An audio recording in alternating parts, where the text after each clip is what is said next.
Businesses thrive by knowing customer insights because today's insights are tomorrow's facts. At iResearch, we live and breathe insights. And despite searching high and low, we were unable to find a customer insights podcast that answers one of the most important questions in business. Why do customers do what they do? So we launched one. Hi, I'm your host, Darshan Mehta.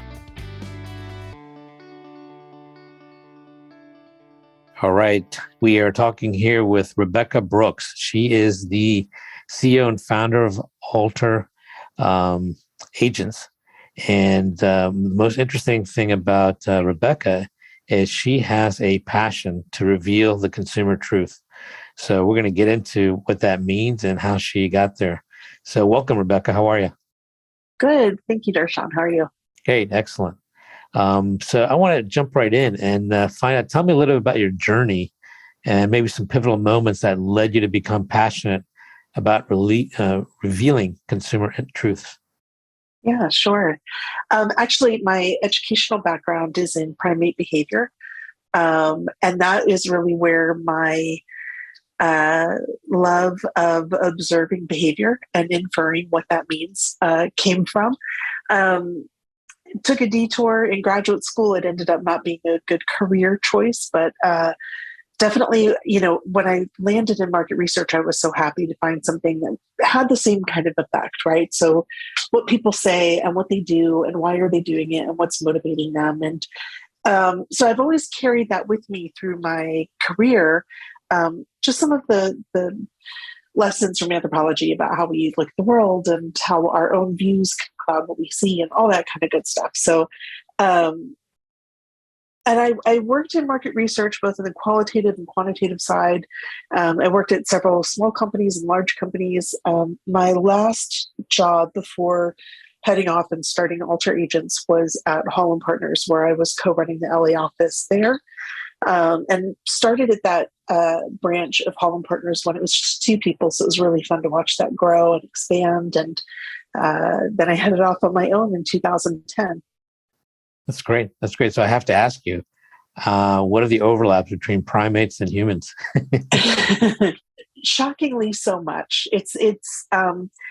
I remember chatting with a professor in college about this sort of dilemma that primatologists have where we treat it very much like a science. And so you can only really prove what is repeatable, right? In an experimental kind of way. But what you see and what you can infer is so much richer, but we're not really putting that into the textbooks in that way. I think anybody that spends, a few minutes at a zoo and watches a healthy zoo and watches primates will understand that there are so many things that they do that are analogous to us. There's a lot of emotion, a lot of play and, social activity going on. So I think for me, this is actually something I wrote about in the book. The actual thing that has been the most influential for me from primatology was actually working with a professor in Puerto Rico who traditionally primates had been studied sort of, as a group. You just sit among the group and you watch them and you see what happens. And he changed the methodology and had us follow one female every day during the mating season. And that whole day we were with her. And what we learned was so much more fascinating because they would often leave the group and come back to the group. And when they were gone, they were actually, you would walk into this bush with them and then there would be a male from another group there. And it felt like an arranged meeting. I'll see you at this bush at 2:00.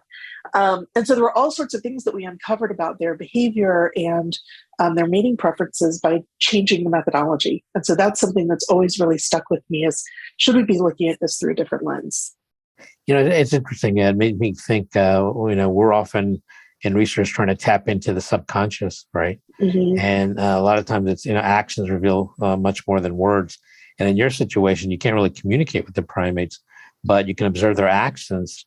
So it was really kind of like observing their subconscious and stuff, I guess, in a way. Would you say that's interesting? That's correct? Yeah. Yeah. And I mean, it's so it's so easy to start just, applying our own emotions and experiences on top of the behaviors that you're seeing, and really anthropomorphize them.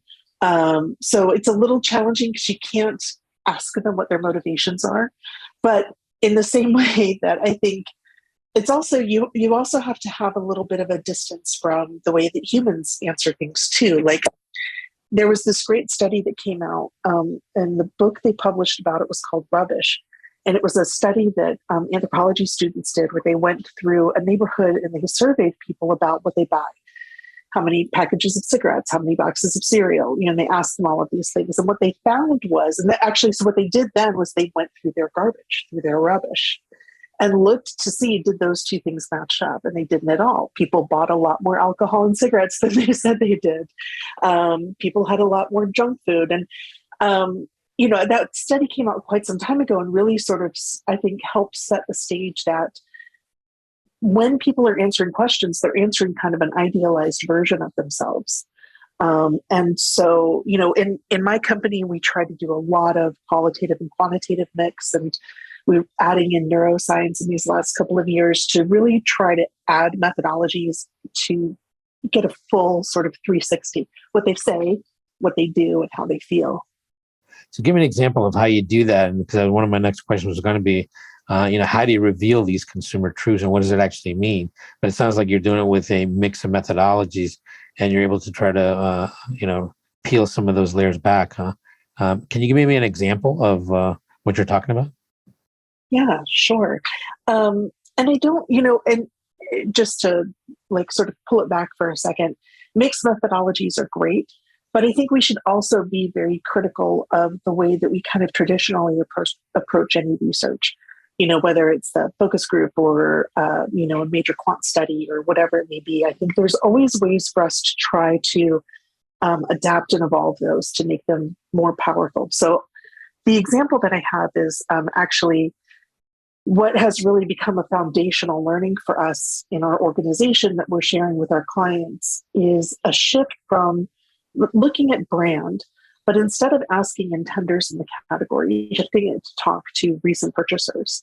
So rather than asking people, what will you do, which is a perfect environment for people to give you their hypothetical best self, right?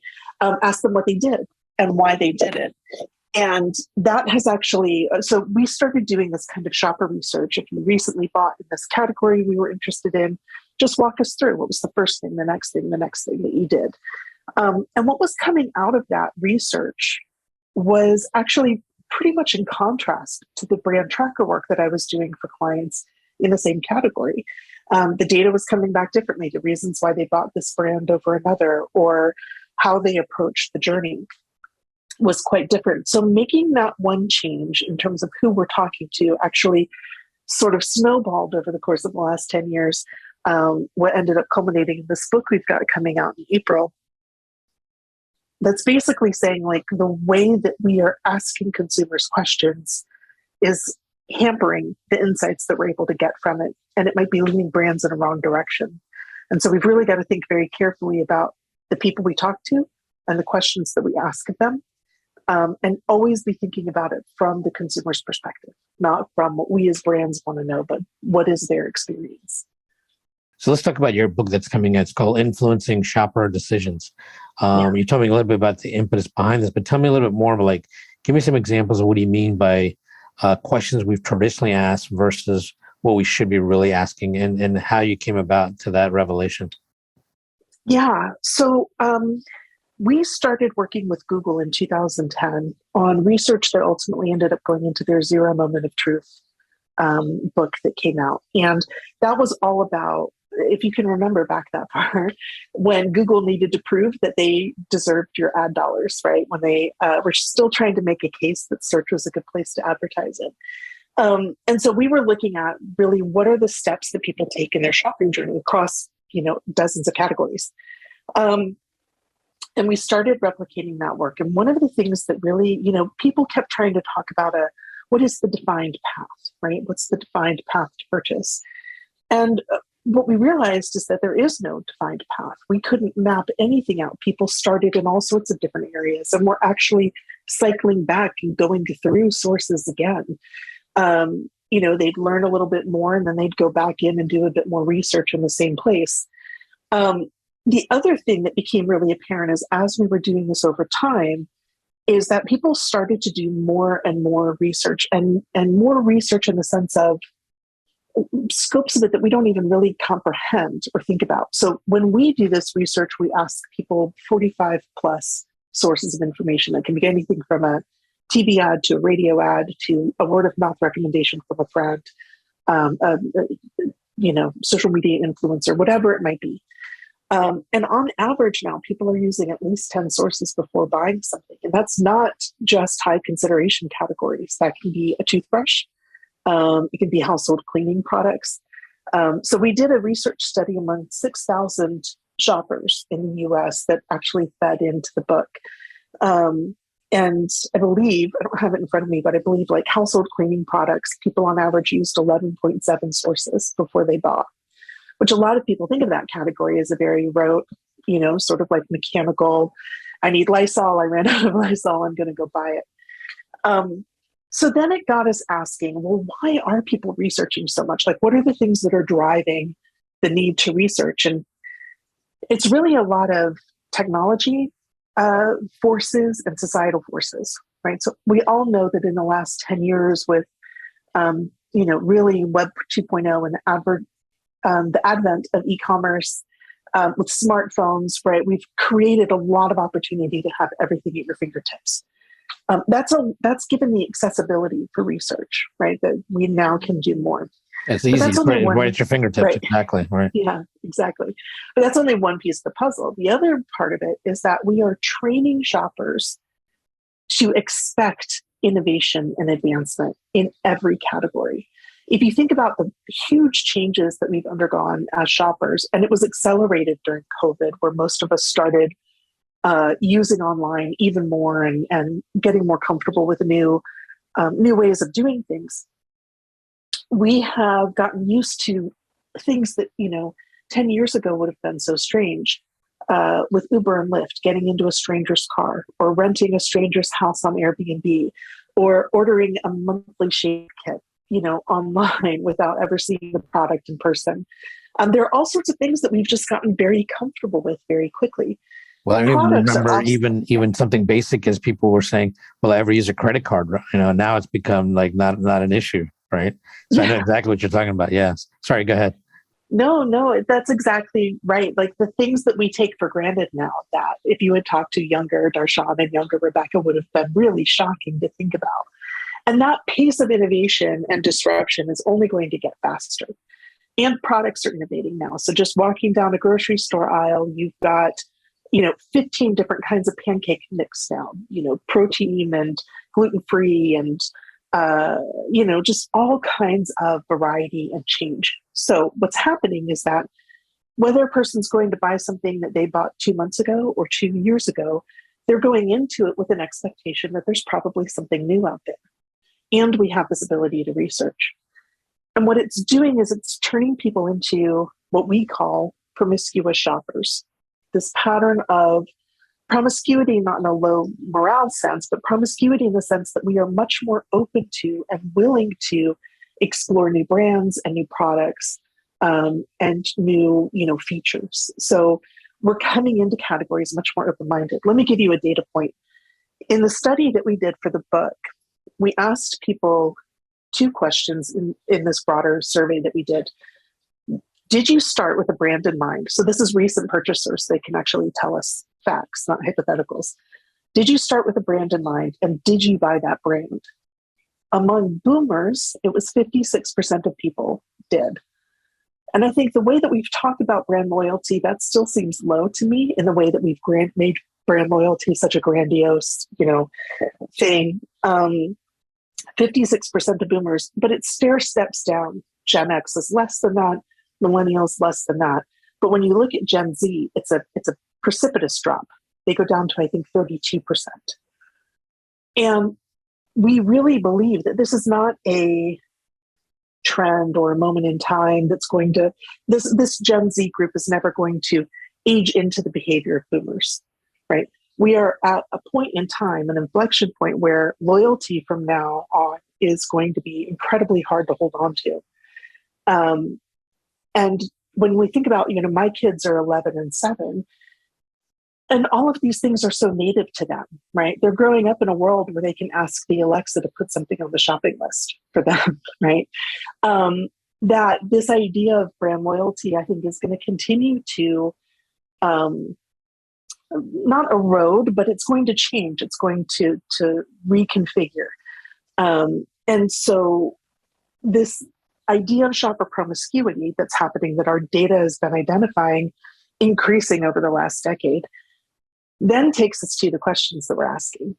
And the traditional questions that we ask of awareness, familiarity, consideration, brand and imagery, attributes, all of those things really don't bear any resemblance to the way that shoppers are making their decisions. And that has led us to, we need to redo the way we think about brand tracking, brand health research. Interesting. So what you're saying, I think is really interesting. One is it's a matter of convenience because we can do things right at our fingertips, and that's a big driver. And the other is, it seems like almost seeking the best of any category or any product. Is that what's also driving a lot of that, is seeking the best? Yeah, that's a really sharp insight, Darshan, because if you think that, and we do absolutely see this, if you have all this information at your fingertips, you don't want to make a poor decision. You don't want to show up in, the t-shirt that comes from a company that everybody knows has terrible sustainability practices, or, they have a sweatshop in Indonesia. You don't want to buy the blender that actually had really terrible reviews and falls apart on you. You have all of this information, which means you have no excuse not to make the most informed and best choice. And that puts a lot of pressure on shoppers. We can't just walk into Sears and see they've got like 4 brands on the shelf and pick one that we think is the best price or the packaging was the best. We now have 50 brands to choose from in all of these different areas. And so there is this self-imposed pressure and also societal imposed pressure that, why would you buy the product that wasn't great? Well, it's because you didn't do your research. And if you didn't do your research, you're not very smart, or you don't care, or whatever it might be. So there is a lot of pressure to, make a really informed decision, which is feeding into that research loop, which is increasing the need to research.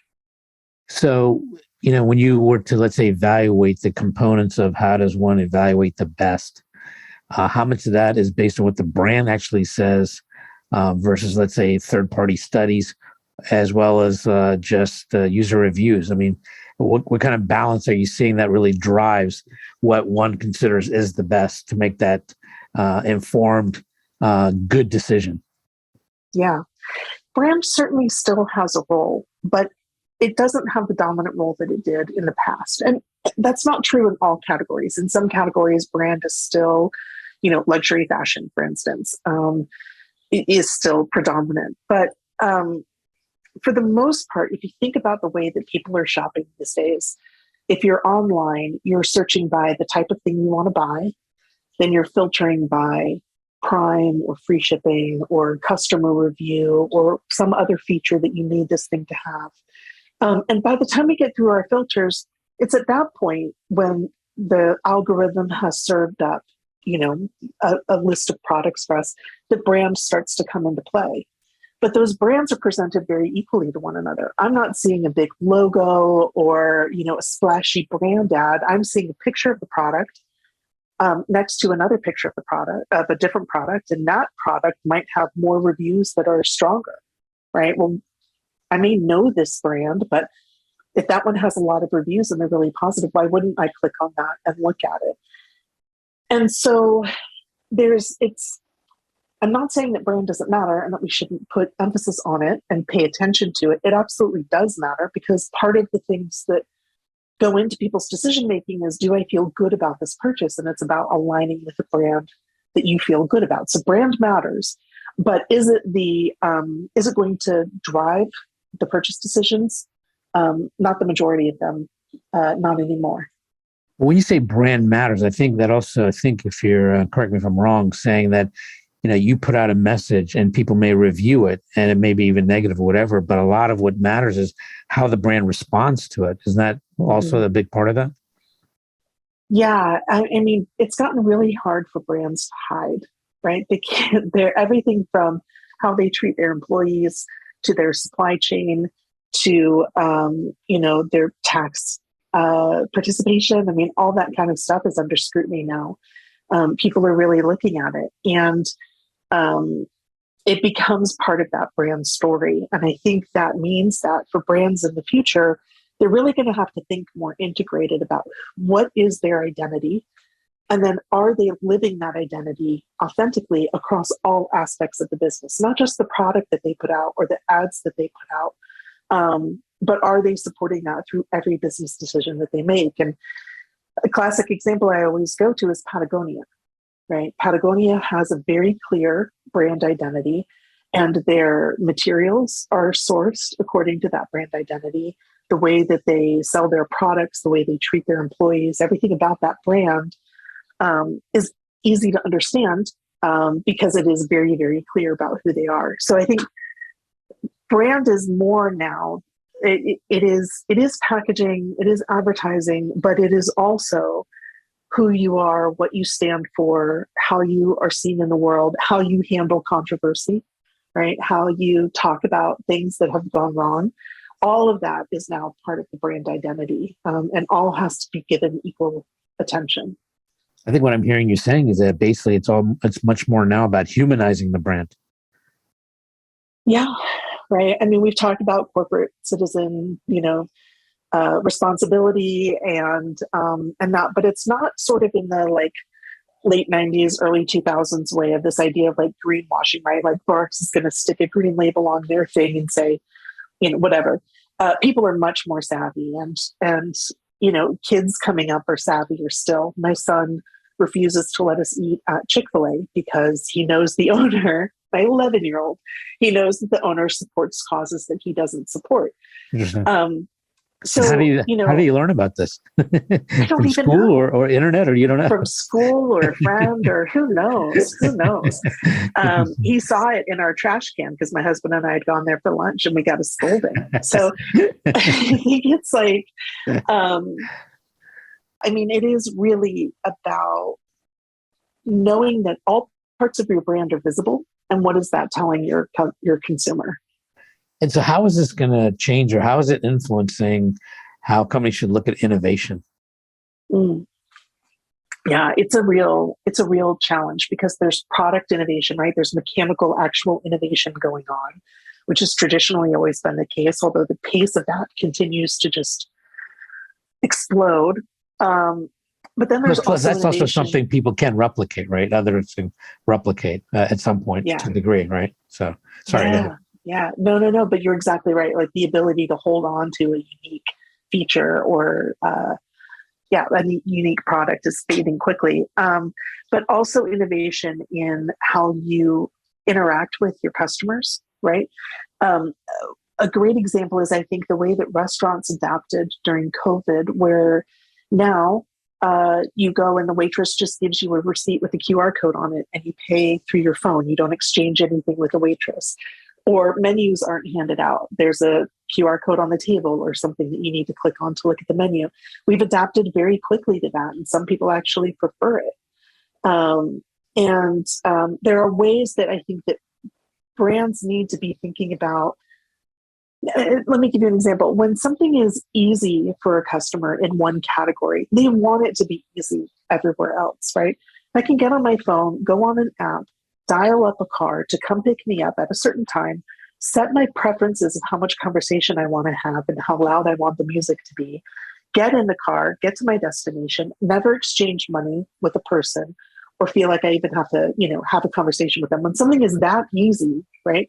Then we go into another experience that feels frustrating or challenging, like, buying a car, right? Like, oh, it's got to talk to this guy and then he's going to go talk to his manager and we're going to go through this whole charade that we both know is fake, and it becomes frustrating and it irritates consumers. And so they're going to be looking at things like CarMax or other solutions where they can just have that easy experience. So it's not only about innovating in terms of the products in your category, but it's also thinking about innovating the customer's experience so that you are living up to experiences that they're getting from other brands, even if those brands aren't in your category. Yeah, I think you're absolutely right. I think people nowadays are not just buying products; they're buying experiences, right? Yeah. So, I mean, I know this is not a hard and fast rule, but what would you say would be a good mix for companies to concentrate on? Let's say if they had to split their innovation efforts, how much Oh should be on gosh, product versus experience these days? 100% on both. Is that an Half and half, appropriate yeah. answer? Yeah. They need to go 100% on both. Yeah, I think it's Actually, I would even argue. I think there's more ability to innovate on the experience than there might be in some cases the product, right? yeah, Not that you can't innovate on the product, and I think sometimes the product innovation may come in a different direction based on a better and a deeper understanding of some of the pain points and triggers for consumers, and I think that could yeah. really drive product innovation. But I think there's a lot of room still to emphasize and evolve and change and improve the consumer experience. What do you think? Yeah, I completely agree. I mean, I think that, companies like Qualtrics moved towards consumer experience, a few years ago, kind of pivoted and thought about their metrics around that and how are we asking that. And UX obviously has become a very big part of the industry. But I think it's also about understanding sort of a deeper um, experience is about, right? It's not just how navigable was this site or how easy was it for me to use this app or how friendly was my retail person that I bought this product from. It's also about how it makes you feel as a human being and how we're connecting to it. And our expectations have increased. We expect to have these certain levels of experiences with brands because we're getting them elsewhere. And so we want them everywhere. We want everybody to treat us like VIPs. And so when that falls apart, it has a big impact on the brand. So I think you can't take your eye off of it. And you've got to be thinking, you've got to understand, like, what is the sort of like emotional driver that gets people to want to do those things, right? The check that comes with a QR code on the table. Like, my emotional driver of that is that I'm a big introvert, believe it or not, all the talking that I'm doing, but I'm a big introvert. And the idea of like less exchange with other people is great, right? I don't have to hand somebody my card and then wait for them to come back. And like, I do it all and I can leave. That's a kind of like a core need of mine that's filling. So it's about really getting into that, like the emotional reason why, which is why I think like, again, going back to mixed modal and, neuroscience and all of these other things to try to dig those insights out, I think are where brands are really going to need to be thinking. Mm-hmm. One of the things I talk about in my book is that there's usually three things that can really help you become successful. And those are if you can save people time, money, or make it easier, right? And I think if you can do one of them, it's like a 1x chance of being successful. And if you can do all three, it's like 3x. But I think there's the fourth element, and that is evoking an emotion. And I think that's what you're talking about. And if you can evoke an emotion, that doesn't necessarily mean it's a 4x. It could be 6, 10, 12x, who knows, depending on the emotion. Because part of that emotion is going back to, I think the other thing we talked about is when you have an experience that you feel has tapped into an emotion, what is the first thing you're going to want to do, right? Share it. Yeah. Yeah. and Yes. that's what's going to help drive is this kind of best in the category. Because I think related to being best in the categories is also about how you're perceived by your peer groups and people around you when you do buy a product and the reactions they have, correct? Yeah, exactly right. Which goes back to that anxiety that we've built into the shopping process now. And I think I love that concept, Darshan, because is that fourth piece, the emotional piece, can it be strong enough to outweigh, like, I'll buy something more expensive that's harder to get to, that doesn't, it takes more time? It may be, depending on the experience, people willing to shell out a ton of money for, NFTs right now, which arguably aren't a product at all. But the emotional thing that they get from that purchase, right, outweighs all of the other things that they have. So I think emotion is incredibly powerful. And, again, from the smallest product that we use every day to the big ticket items, it's becoming really important to consumers too. And that won't go away. Interesting. This kind of comes back to our initial talk about primates, isn't it? And emotions and things. Yeah. I mean, we are really still driven by a lot of the same things, you know? Yeah. So this brings me to an interesting thing I wanted to talk to you about anyways, and that is a big study that you started doing back in 2019. And then lo and behold, we had this major event called COVID happen. Yeah. So you did a lot of research on this. I think you found some really interesting things and how that's obviously changed a lot. So can you kind of tell me some of the three key findings? And I mean, describe a little bit about what happened with your study as well, but also the three key insights that you really think were revealing to you and that you think might be something that really people need to think about moving forward. Yeah. No, thank you for that. It was one of those random things that just we got lucky where in the fall of 2019, we were talking about doing some of our own research and searching around for a topic. And somebody had brought up that, we're just in general, we're just seeing a lot more anxiety in qualitative and quantitative research, people feeling very anxious. And so that led us to create a study around fear, right? What are the things that you fear? What are you doing to overcome them? How do you feel your community and your government is doing with these things? And that was in November of 2019. 2020 comes along with COVID. And then in the summer of 2020, when George Floyd was murdered and we started having riots and protests here, we all got very somber and thought, we need to go back. We're all feeling exponentially more fearful and anxious and stressed about the world around us. So let's go back in and do another wave of research. And then we decided to go back in again after the election had been called for Biden to try to get a sense of sort of this, three-part piece of, how were things changing for people. So the three big insights, actually, I'll use Peter Atwater, who's an economist that we interviewed heavily in the third piece. All of these are available on the website to download if you want to take a look at them. But he talked about confidence. And when confidence is low, when people are feeling scared, they move from a us together forever perspective into a me here now perspective. Things become very sort of short-sighted, very much about you and your immediate environment. And we did see a lot of that coming out in the data. Can you give me an example so that people can better understand that? I mean, I know what you're saying. Yeah. So let's take, for instance, international politics, right? So in 2019, there was interest in international politics. People were concerned about it. They had some fears about it. By the end of 2020, in our last wave of research, international politics dropped to the bottom. It was really about the economy, healthcare, and racial politics in the U.S.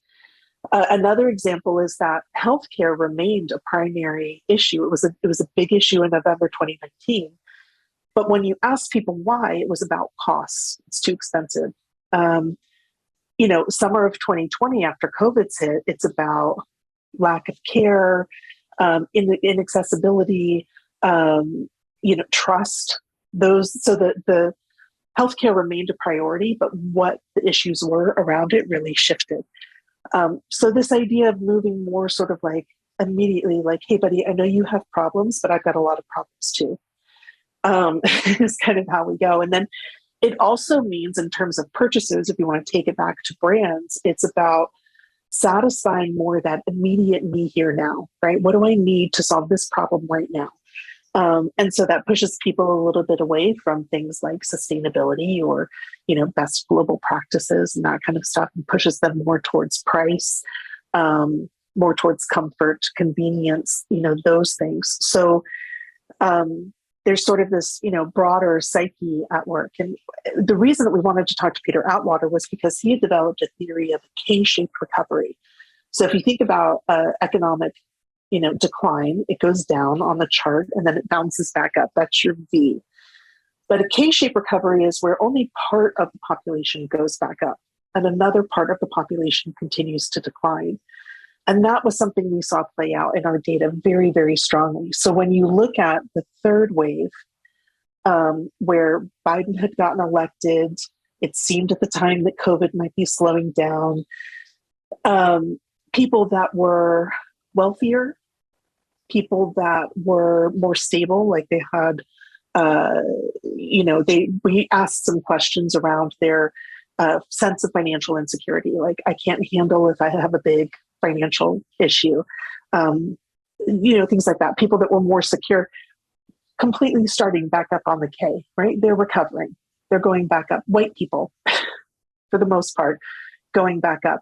But people with lower economic stability, people of color, people that have lost somebody to COVID, which was another metric we started tracking, they continue to go down. And it creates kind of two different realities in the country, right?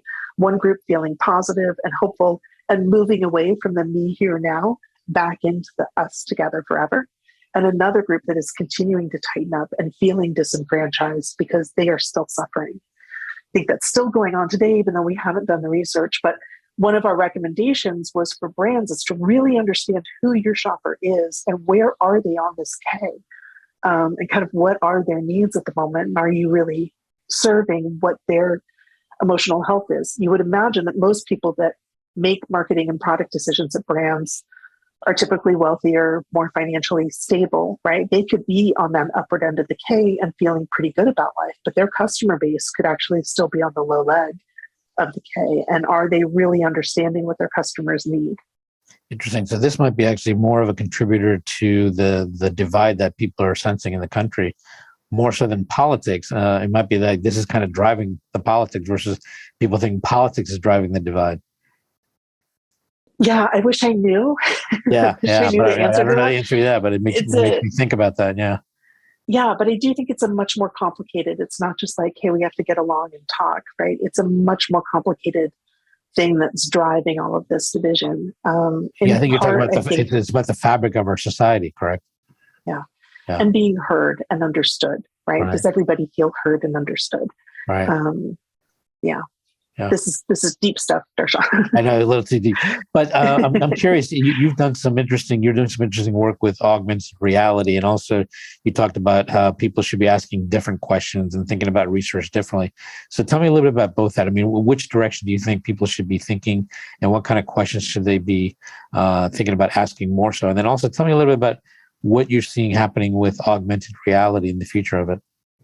Yeah, well, let's start there with augmented reality, because we've done a few really interesting studies on it. And luckily our client, Snapchat, has published them. So those are also available if you want to go take a look at them. But really about how augmented reality in this time, exactly back to what we were talking about with the customer experience. How do you make the customer's experience more powerful, more enjoyable, more emotional for them?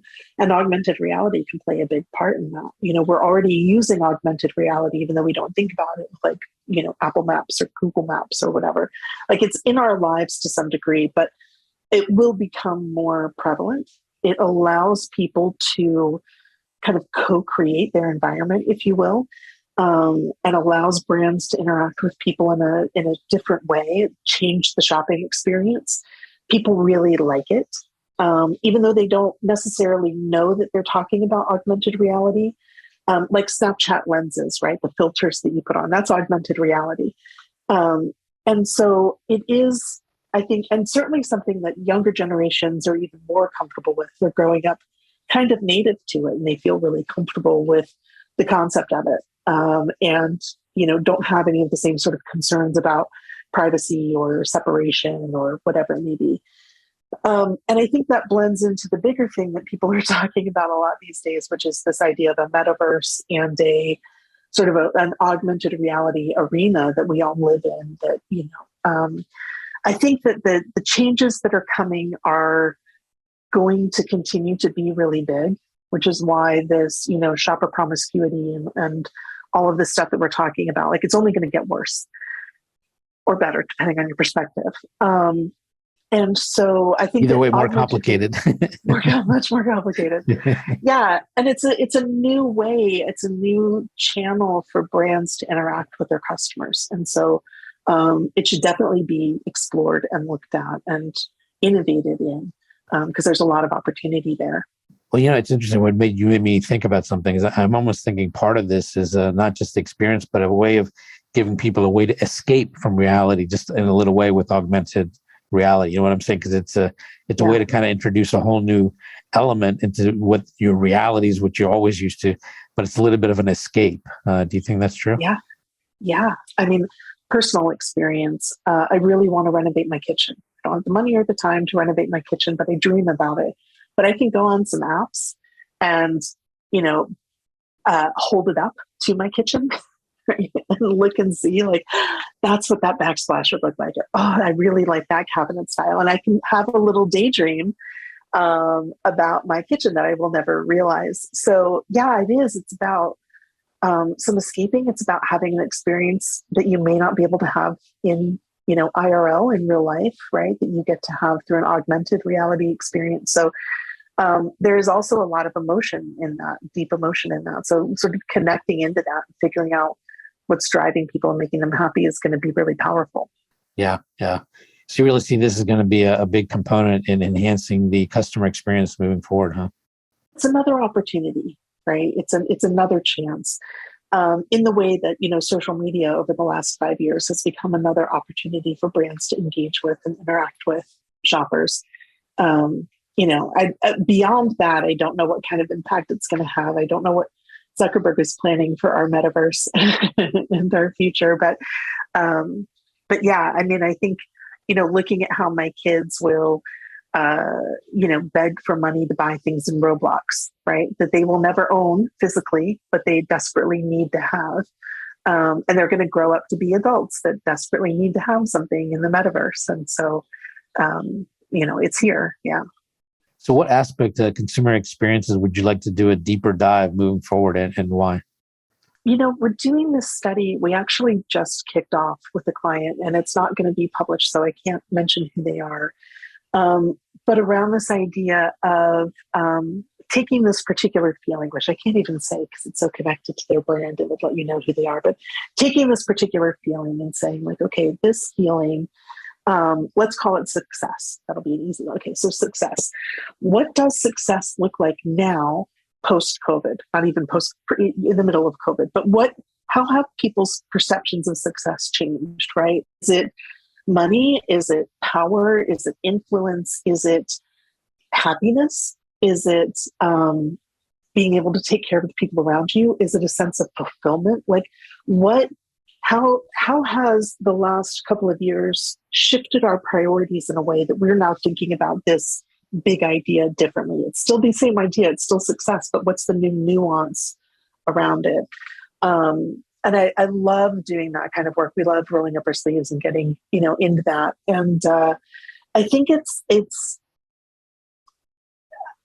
our clients are really pushing, and we're seeing it happen now, where brands are going beyond, like, okay, we have a tracker, we do copy testing, we'll run a segmentation every 5 years, and then we'll have a couple of ad hocs, and starting to think about these much bigger, meatier questions that kind of define deeper emotional relationships that people are having to brands. And I just think that that's going to become more and more paramount as, like you said, innovation can become parodied very quickly.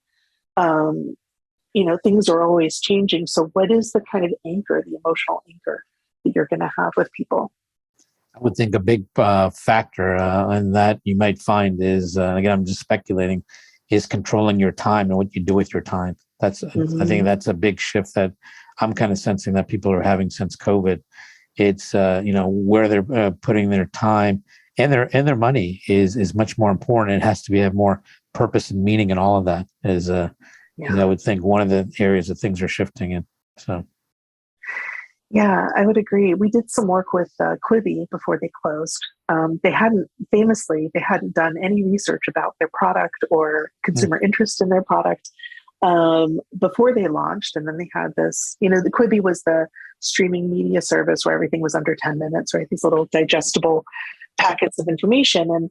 And we came back to them and said, like, they saw this as a time saver, right? Something that with a really busy life could get a few minutes here or there, some content, and like fill this little void as they're on the subway going from one thing to another, whatever. And, what they fundamentally missed, which, our research showed, was like, people don't want to consume that way. People want the escapism, right? They want to cuddle up on the couch with some popcorn and a significant other or a puppy and like have away from, they don't want to add entertainment into their busy, hectic lives, right?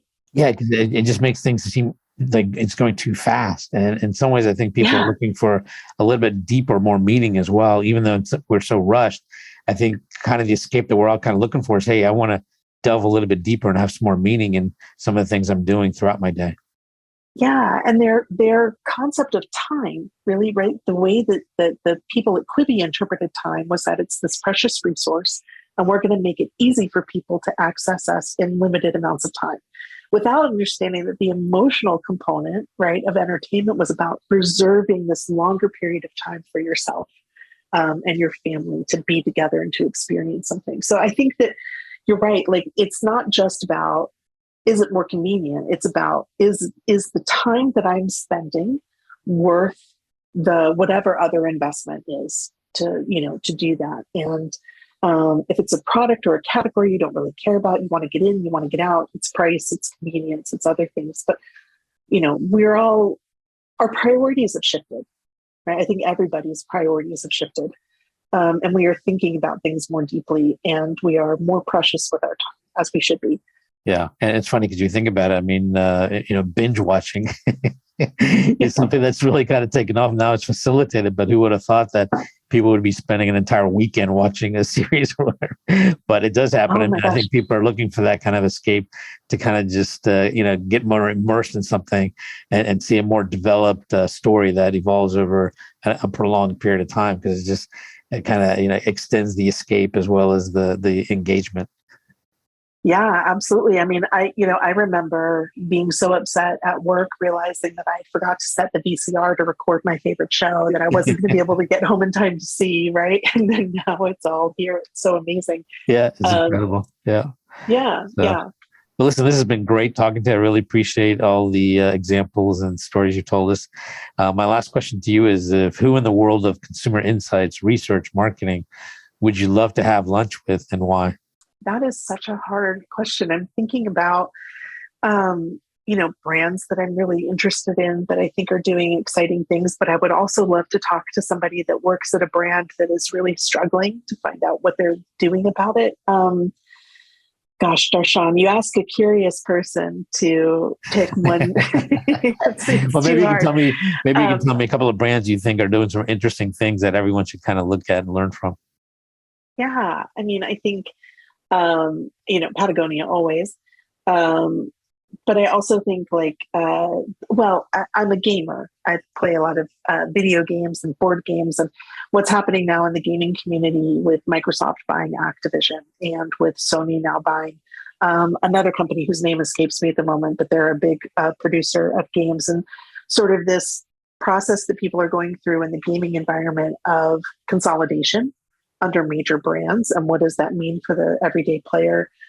Pay to play, and how is that working? And also the gaming experience. Talk about augmented reality. It is so ripe for really interesting advances in the way people experience games and consume games. So I'll say I would like to talk to the chief insights person at Activision or Sony or one of those. I think it's related back to what we talked about. I think, again, this emphasis on people are seeking escapism. And I think part of that's also was driven why a lot of people eat outside, right? Because we're so busy with our daily lives, running around back and forth, that we look for that time to socialize with our friends and family over a meal and having a nice experience. And that's why a lot of restaurants it's not just about the food, it's about the total experience. I've seen, a lot of success. Yeah. For me, it's about not having to cook the food.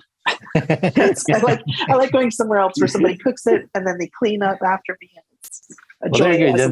Then you don't need to renovate your kitchen then. Good point. This has been so much fun. This is great. Thank you very much. Appreciate it. Yeah. Getting to AHA was brought to you by iResearch. To find out more about us, head to iresearch.com and make sure to search for Getting to AHA in Apple Podcasts, Spotify, and anywhere else podcasts are found. And don't forget to click follow to ensure you don't miss any future episodes. Thank you for listening.